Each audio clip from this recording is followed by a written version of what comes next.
मी प्रीती. आवाज इंडिया मराठीमध्ये आपल्या सर्वांचं स्वागत आहे. मुंबईत महापालिका निवडणुकांच्या पार्श्वभूमीवर अनेक नियम आणि निर्बंध आहेत, पण लोकांपर्यंत आपली भावना पोहोचवण्यासाठी काही नवीन माध्यमं वापरली जात आहेत. वेस्टर्न एक्सप्रेस हायवेवर दिसणाऱ्या फलकांवर पक्षांचं नाव न घेता मराठी माणसाला एकत्र आणण्याचे संदेश पाहायला मिळतात.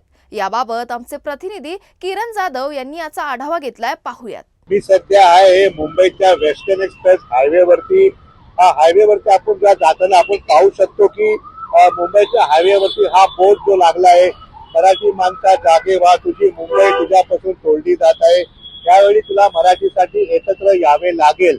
हा बोर्ड कुणी लावलाय, कुठल्या पक्षाने लावलाय, कुठल्या पक्षाचं इथे नाव नाही आहे, परंतु हा कुठेतरी हा बोर्ड हा संदेश देतोय की मराठी माणसा तुम्ही एकत्र राहा.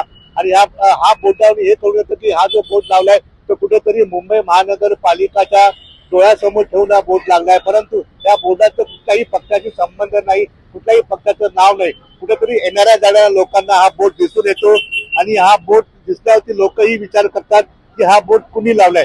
कुठेतरी मराठी माणसांना एकत्र आणण्याचा प्रयत्न आहे. कुठला पक्ष याची माहिती तर दिली नाहीये. कॅमेरामॅन दत्ता प्रसाद सह किरण जाधव, आवाज इंडिया.